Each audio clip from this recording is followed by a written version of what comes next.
Mayim Bialik has often said that hosting Jeopardy was one of the biggest honors of her career, but something happened behind the scenes that Sony never wanted the public to know. In 2023, she walked off the Jeopardy set believing she was doing the right thing, but executives were furious. Her decision cost her her job and nearly $2 million. For more than a year she stayed silent, trying to protect her reputation, the people she worked with, and the show itself. But by 2025, she felt she could no longer hide what really happened. When she finally told the truth, it showed just how harsh, punishing, and political Hollywood can be, especially when someone challenges power. Her story is not only about a game show but about the way the entertainment industry controls people, rewards obedience, and punishes those who step out of line. Mayim Bialik's story began long before Jeopardy, in a life shaped by family history, culture, and a quiet determination that followed her from childhood into adulthood. She was born on December 12, 1975 in San Diego. Her parents, Beverly and Barry, were trying to build a simple life inspired by their Jewish immigrant past. Their families had come from Poland, Czechoslovakia, and Hungary with nothing but hope. They settled in the Bronx, worked whatever jobs they could find, and tried to hold on to their traditions. Barry loved writing stories and tried different small business ideas. Beverly taught drama and took young Mayim to community theater shows before she even understood what acting really was. Those early moments planted a seed, even though no one in the family ever expected fame.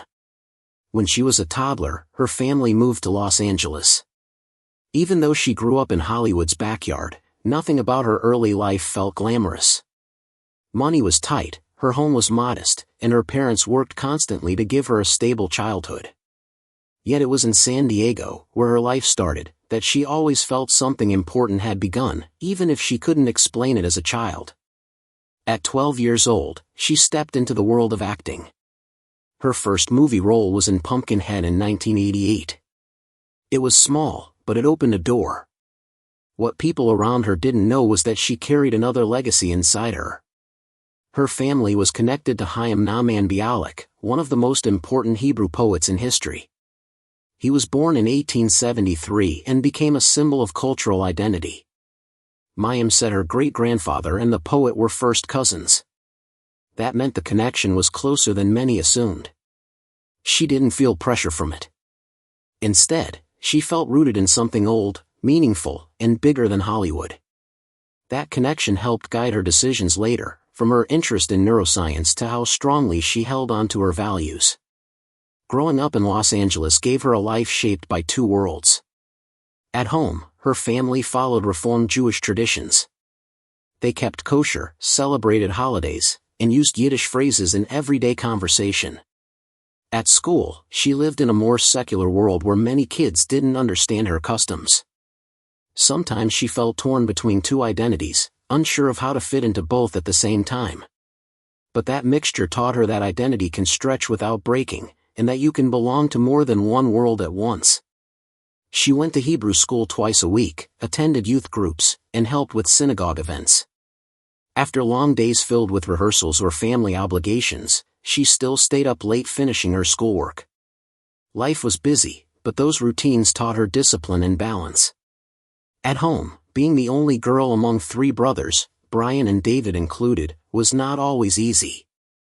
Their bond was strong, but the house was loud and chaotic. Being the only sister sometimes made her feel invisible, and from a young age she wondered why people behaved the way they did. This curiosity later shaped her interest in neuroscience and her decision to study the human mind. Her parents struggled financially. Barry's business attempts often failed, and they sometimes couldn't afford to drive her to auditions. Friends and relatives helped when they could. Even when Mayim booked roles, her parents refused to treat her like a celebrity. Acting didn't excuse her from chores or homework. Fame meant nothing inside their home, and that grounded approach taught her gratitude and humility. These early challenges made her cautious with money and helped build resilience long before she ever became famous. Her life changed at age 11 when she played the young version of Bette Midler's character in the movie Beaches. It premiered in December 1988 and became a classic. Mayim auditioned weekly for 4 months, wore a red wig and brown contacts, and listened closely to Bette Midler's guidance. Filming was difficult. The wigs were heavy, makeup was uncomfortable, and the sets were hot. The emotional scenes were intense for a young girl, but the experience made her realize that acting could be meaningful. The film's theme song became a worldwide hit, and although Mayim now laughs at her old performance, she knows Beaches changed everything. Before Beaches, she had already started building her career. In 1987 she appeared in Beauty and the Beast, earning her SAG card early. In 1988 she played a tough orphan on The Facts of Life. She learned how sitcoms worked, how writers shaped characters, and what it meant to perform under pressure. She also appeared in 8 episodes of Webster, where she dealt with bullying from other children on set. At 13 she began therapy to cope, which became her first experience understanding the emotional weight young actors carry. Therapy later inspired her openness about mental health. Pumpkinhead, released in January 1989, was another early step. She played a small role that ended in a frightening death scene. Seeing the special effects and monster costumes up close shocked her. It taught her that she needed to protect her emotional boundaries and choose roles carefully. Feeling overwhelmed by the pressure from agents, she started recording her own audition tapes at home. Her determination paid off. In 1990, one of those tapes earned her a chance to audition for Blossom. She was one of only 7 girls considered. Her homemade tape impressed the producers, and at 14 she became Blossom Russo. The show premiered in 1990 and quickly grew to more than 14 million viewers. Between 1990 and 1995, it filmed 114 episodes and made her a star. But fame came at a cost. While other teens went to school dances and hung out with friends, she spent long days on set, from early morning until late evening. She felt lonely despite being on television every week. Blossom often dealt with heavy themes like divorce and addiction, which mirrored some of the struggles in her own home. Her parents divorced when she was around 15, and she kept her real pain hidden from her castmates.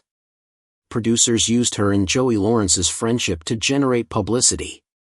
Paparazzi followed her home in 1992, taking photos of a teenage girl who only wanted privacy. Joey Lawrence has repeatedly said they were never romantically involved, but the rumors helped boost the show's popularity. In 1991, she won the Young Artist Award, yet her pay was much lower than many other child actors. She earned around $15,000 per episode, and she saved most of it instead of spending it. These experiences shaped how she later spoke about fair pay in Hollywood. When Blossom ended in 1995, she faced a new challenge. Casting directors only saw her as Blossom. She turned down more than 20 similar roles because she didn't want to be stuck in the same type of character forever. So at 19, she walked away from acting and enrolled at UCLA, studying neuroscience, Hebrew, and Jewish studies.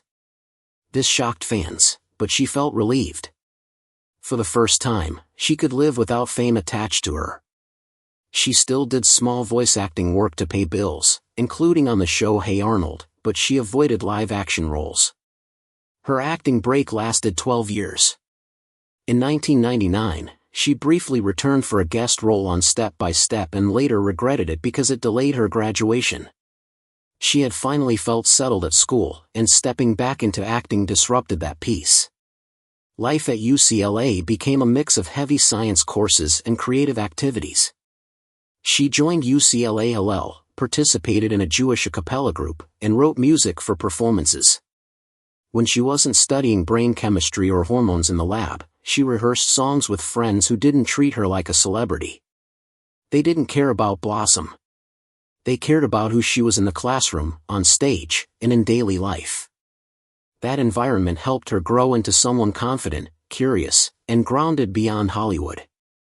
It was the first time Mayim felt creative and private at the same time, and she held on to that feeling tightly. During those college years, her biggest passion came from her neuroscience work. She became fascinated by oxytocin, the hormone many people call the love molecule, and she wrote early papers about how it affects bonding, emotions, and social behavior. Even though she still had money from Blossom, she refused to use it to pay her tuition. She wanted to earn her degree through her own hard work, not through her past fame. So she waited tables, carried trays, washed dishes, and often came home smelling like kitchen grease, all while spending her nights reading about brain chemistry and writing research papers. Her commitment made her stand out long before she knew she would eventually write an entire PhD based on similar topics. But her path was not smooth. In 1997, she landed on academic probation because of undiagnosed ADHD. She struggled to concentrate, missed deadlines, and fell behind in classes that moved too fast for her. There were days she thought about quitting. Instead, she pushed herself into deeper research about Prader-Willi syndrome, a rare genetic disorder linked to obsessive behaviors and constant hunger. Something about the intensity of the disorder felt familiar to her scattered mind. Studying it helped her understand her own struggles and develop coping strategies. Little by little, she got out of probation, regained her confidence, and learned how frustration, emotion, and brain chemistry were tied together. That lesson stayed with her for the rest of her scientific career. She graduated in 2000 with a bachelor's degree in neuroscience and minors in Hebrew and Jewish studies. She even received offers from Harvard and Yale, but she turned them down because she wanted to stay close to her family in Los Angeles. Some professors warned her that being a former child actor would damage her credibility in a male-dominated field where women were already doubted. But she kept moving forward anyway. 7 years later, she earned her PhD from UCLA. In 2007, she proved that she could be both the girl from Blossom and a real scientist at the same time, something extremely rare in Hollywood. Her PhD journey began in 2000 under Dr. James McCracken, one of the leading experts in child psychiatry. She focused on the hypothalamus, the small but powerful region of the brain that controls hunger, hormones, emotions, and bonding. She studied how oxytocin and vasopressin worked in teenagers with Prader-Willi syndrome and tried to understand why they struggled with extreme food cravings and obsessive thoughts.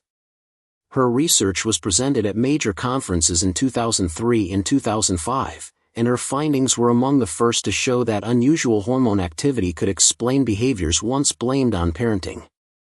By 2007, her work was considered groundbreaking. The year 2005 became one of the hardest years of her academic life. She paused her studies briefly to appear on Curb Your Enthusiasm, but she went right back to the lab while pregnant with her first child. While many researchers slowed down during pregnancy, Mayim did the opposite. She kept working long days, sometimes 18 hours, and even dissected rat brains during her final trimester. People in the lab were shocked.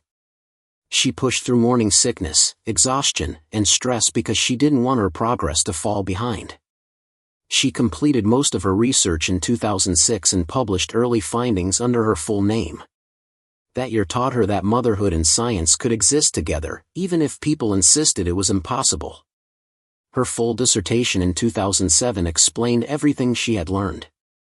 She showed how children with Prader-Willi syndrome, even as young as 2 years old, were affected by disrupted hypothalamic function.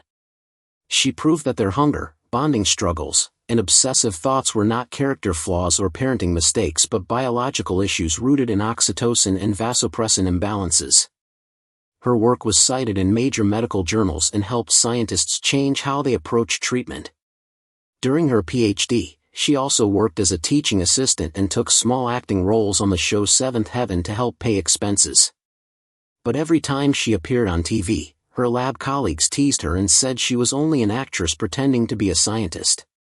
The judgment hurt her so deeply that she began publishing early papers under a fake name so reviewers wouldn't be biased. By 2006, she decided to take her real name back, and by then her work spoke louder than any stereotypes. Her experience became an example of what many women in STEM face when people underestimate them because of labels or assumptions. She also faced a terrifying moment in 2003 when she almost miscarried because of research stress and grant rejections.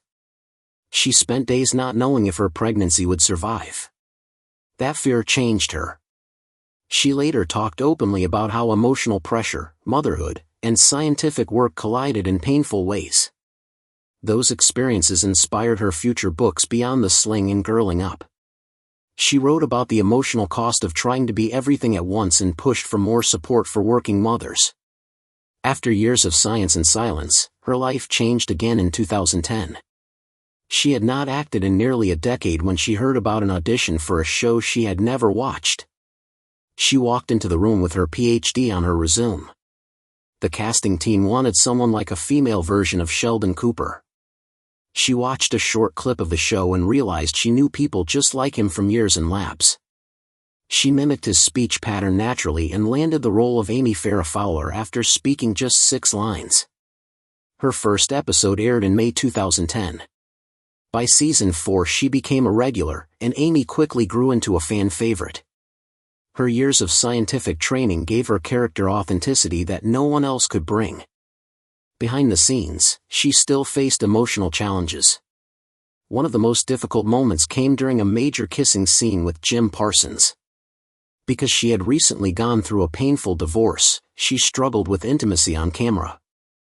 Writers and producers rewrote the script more than 15 times to make sure she felt comfortable.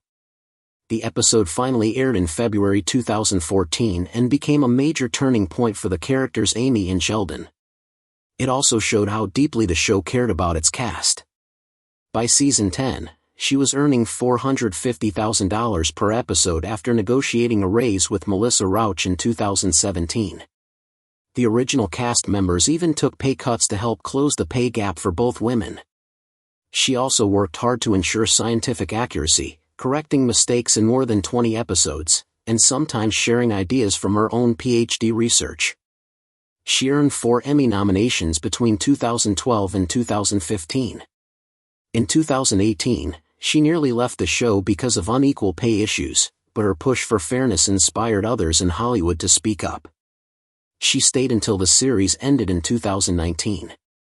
In 2013, she was in a car accident so serious she almost lost a finger. She needed multiple surgeries and missed episodes during her recovery. When she returned, she continued consulting with the show's science team to keep Amy's work accurate. Mayim married Michael Stone on August 31, 2003 in Los Angeles. He even converted to Judaism for her. They had a Victorian-themed wedding filled with soft lighting and old-fashioned touches. Their life together took a more unconventional path. They decided to co-sleep with their babies, which stirred gossip long before the children were even born. Then, in October 2005, she gave birth to their first son, Miles, at home without any pain medication. News spread quickly, and critics loudly questioned her choices. She stayed calm and explained her reasons. Their second son, Frederick, was also born at home in 2008. Both children were homeschooled, and Mayim used her neuroscience training to shape their education. Her life stayed in the spotlight because of her choices. When people discovered she raised her sons on a strict vegan diet without processed food or dairy, debates exploded. Some questioned if the diet was too extreme, and tabloids turned every meal into a headline. Her marriage slowly started to suffer under the pressure and constant public judgment. In November 2012, she and Michael divorced after 9 years. They said the decision came from irreconcilable differences, but insiders claimed their different parenting styles played a major role. In 2014, she spoke openly about her vegan lifestyle and released her cookbook Mayim's Vegan Table with over 100 plant-based recipes. It became a commercial success, though it caused occasional tension on set because cast and crew preferred traditional catering. Some admired her choices, others felt she pushed her views too strongly. In 2016, she opened up about her struggles with OCD and ADHD. The diagnosis came after her divorce, and she shared how therapy, routines, and small habits helped her manage symptoms while raising her sons. In 2015, she started her blog Rock Nation, writing about faith, parenting, and mental health. Many fans said her honesty encouraged them to get help. Her time on Jeopardy brought more twists. She started hosting in August 2021 after Mike Richards left. She hosted 92 episodes and created her own warm, conversational style. Some viewers enjoyed it, but others said it felt too different from Alex Trebek's tone. Ratings for some specials dropped. Still, in May 2022, Sony made her and Ken Jennings official co-hosts. Everything changed when the writers' strike began in 2023. Mayim refused to cross the picket line and walked off the set. Sony was angry, and Ken stepped in to host. When Sony later offered her other hosting options, she declined because she wanted to continue with the main syndicated version. In December 2023, she announced she had been removed as host. Sony released its own statement an hour later. Rumors spread that her walkout influenced the decision. By August 2024, her name disappeared from Jeopardy's website. She later said she lost nearly $2 million because of her decision and had to focus more on podcasting. In a 2025 interview, she confirmed that her firing was indeed tied to her support for the strike. Even though the experience hurt her deeply, she continued to support labor rights and spoke honestly about how painful the situation had been. Alongside her acting and science career, she also built a writing career. In 2012, she released Beyond the Sling, a parenting book filled with stories, science, and personal experiences. It sold more than 50,000 copies during the first year. Critics argued over her views on home birth and attachment parenting, but the book opened important conversations about motherhood. In 2017, she published Girling Up, a guide for teenage girls about self-image, emotions, and growing up. She followed it with Boing Up in 2018. Schools used both books, and tens of thousands of copies sold. She relaunched her podcast, Mayim's Breakdown, in 2020, mixing psychology, personal stories, and interviews. By 2023, the show passed 10 million downloads. After her Jeopardy exit, she paused production to heal emotionally. In 2022, she gave a TED Talk encouraging girls to enter STEM fields. In 2025, she partnered with PETA to create vegan Passover videos, which sparked more conversations and controversy. That same year, she announced a neuroscience memoir tying together her Hollywood life, trauma, and scientific research, including a disturbing experience she had witnessed on a Woody Allen set in 1994. The announcement created immediate attention and was expected to become one of the most talked about memoirs of the year. By 2025, her net worth reached nearly $25 million. But success didn't keep problems away. In 2023, the IRS launched an audit on her wellness brand, questioning expenses related to vegan products and homeopathic treatments. The investigation almost cost her a six-figure penalty. She had to sell some assets and rewrite her business contracts to recover. Her connection to UCLA also continued. Since 2010, she visited the campus often to teach neuroscience topics and mentor students. A 2024 UCLA study suggested that female enrollment in the neuroscience program increased by 15% partly because of her influence through Amy Farrah Fowler. Students said she made science feel human and relatable. In 2024, controversy returned when people revisited comments from her old parenting books. She was accused of supporting delayed vaccination during a measles outbreak. She posted an apology on YouTube, explaining she had delayed vaccines years earlier for personal reasons but did not oppose them. She also shared that she had grown up unvaccinated and survived a measles scare herself. The explanation led to a drop in book sales and the cancellation of several events, but it also opened honest discussions about how personal choices from public figures can influence the world. Throughout every rise and fall, Mayim continued to be someone shaped by both science and storytelling, by strength and vulnerability. Her life remained a mix of controversy, intelligence, emotion, and courage, a reminder that a person can hold many identities at once and still keep moving forward.